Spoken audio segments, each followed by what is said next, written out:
hey Ken, hey Ronnie, so I'm going to do your little explanation on how to grout. So you go down like you normally do with the drop-off tip, and everything's down at the bottom. So once everything's down at the bottom, you're going to want to grab a hose, this hose, which I'll send you the item number and all that fun stuff with information about this hose. You shove it all the way down the hole, but right before you shove it down, see how this is sliced?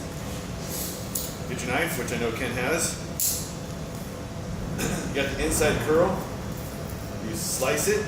Now the reason why you slice it like this, the inside curl, is when you're pushing this down the rods, it's going to want to catch on the joints. So you have this slice so that it doesn't. Oh, I forgot one thing. So you're also going to want to shove a piece of paper towel at the end of this. So you get a little wad of paper towel,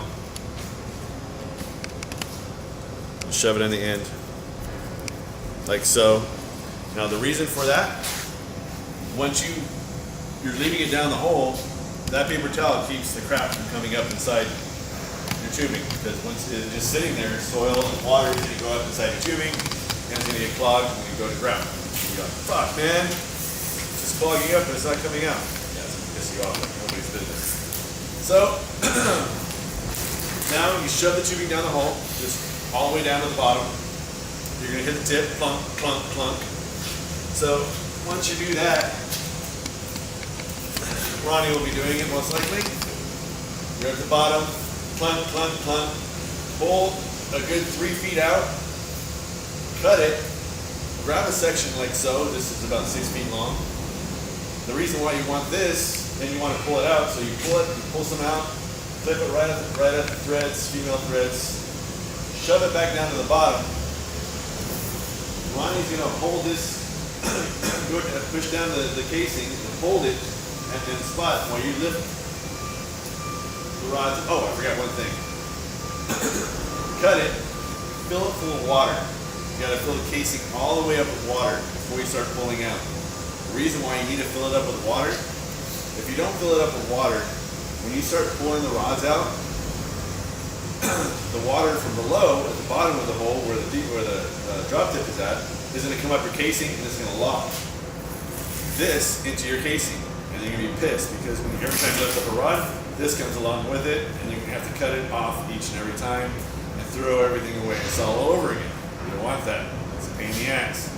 So drop tip, plug, insert, fill full of water, cut, pull out. This pulls the tubing down for about 4 rods. So as you pull out about 4 rods, you're going to have to hold it down. But after about 4 rods, enough soil should fall on the edge of these things to hold it in place, and you don't need to hold it down anymore. But if you do have to hold it down, you still have to hold it down. But it usually takes about 4 rods for that to happen. Alright, so now you pulled everything out. You have a piece of tubing sticking out of the ground. And you do that over and over and over and over throughout each hole. And at the end of the day, when the inspectors want to come that day, you have a diaphragm pump.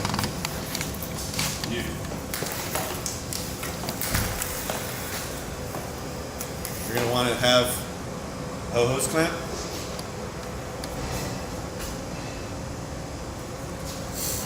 Got your end of your thing that's just sticking out of the ground now. This end right here.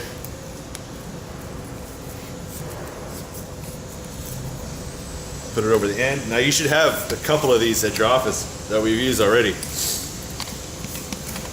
Put it over it, and major note, always wear your safety glasses.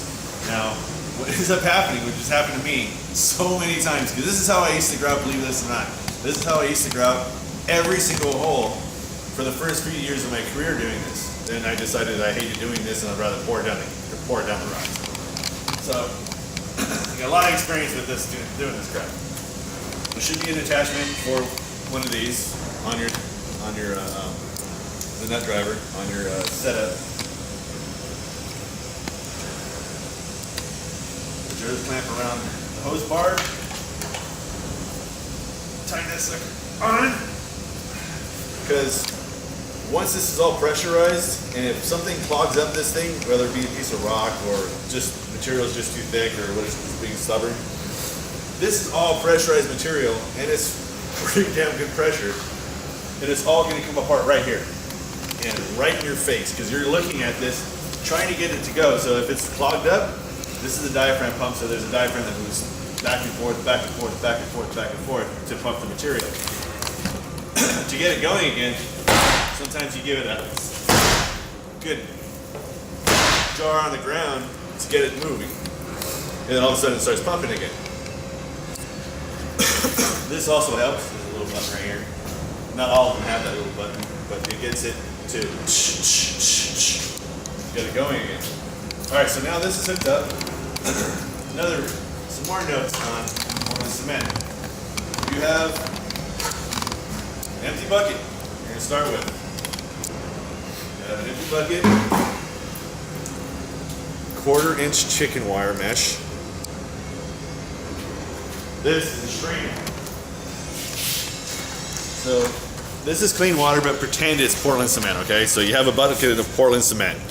This is just clean water because I don't want to fucking mix a bucket of Portland cement here at the office. I'm not gonna do it. All right, so get your bucket of Portland cement, strain it. It's gonna take out all the major chunks so the diaphragm pump doesn't get stuck or clogged up. You don't want it to get clogged up. It's horrible. You're gonna be very unhappy.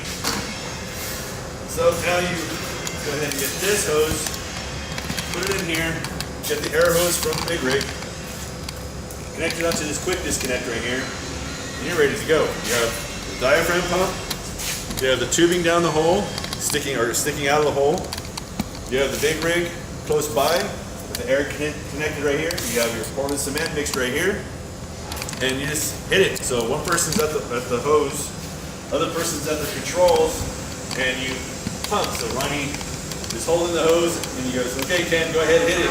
You start pumping, you'll see it start coming out, and he starts pulling up as you're pumping. Pull up, pump, pump, pull up slowly, Yep, it gets to the surface, and then you're done. Throw it away when you're done, walk to the next one, do it again. Next one, do it again. Now you're done with all of them, all right? You get a bucket of clean water, run it through, leave a hose on here, run your last one, you're like, okay, last one done, bucket of clean water, leave it connected, get your hose, point it away from you, and run the clean water, and it's a dirt site that you're doing on that day, and just spray it all over the ground. Just it's gonna make a mess, but it's dirt, so it doesn't matter. Spray it all over the place, clean your diaphragm pump out, call it good. That's it. I will hook it up to the truck for another short video so you can actually see it pumping, but that's it.